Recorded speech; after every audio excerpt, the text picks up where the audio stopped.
কয়েকটা অপশন। এক নাম্বার, আমাদের অপচয় কমাতে হবে। কি কমাতে হবে? অপচয়। কোনো রকম অপচয়ে যাওয়া যাবে না, অপচয় কমাতে হবে। যদি আমার 5টা খেজুরে আমার সাহারি হয়ে যায়, আমার 10টা খেজুরের দরকার নেই। ওই 5টা খেজুর আপনি প্রতিবেশীকে দিয়ে আসবেন। অপচয় কমাতে হবে, 1 নাম্বার। 2, যত হারাম রিজিকের সোর্স আছে সব হারাম রিজিকের সোর্স বন্ধ করতে হবে, না হলে ব্যবসায়, চাকরিতে, রিজিকে আল্লাহর বরকত উঠে যাবে। ব্যবসায়, চাকরিতে, রিজিকে আল্লাহর বরকত উঠে গেলে এই রিজিক দিয়ে আপনি এই সমস্যা মোকাবেলা করতে পারবেন। সমস্ত হারাম রিজিকের পথটা বন্ধ করতে আল্লাহর ওয়াস্তে অন্তত পক্ষে এই রমজানে হোক এই সুদ, ঘুষ, দুর্নীতি বা এইসব করাপশনটা বন্ধ করবে, আদারওয়াইজ সমস্যা। আর কি?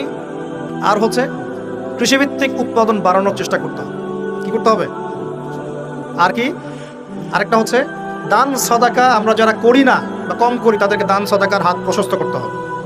আরেকটা সবচেয়ে বড় অস্ত্র, সেটা হলো যার যার জাকাত ফরজ হয়ে গেছে অবশ্যই সঠিক খাতে জাকাত প্রদান করুন, অন্যথায় অর্থনীতি ঠিকঠাক টালমাটাল হয়ে যাবে।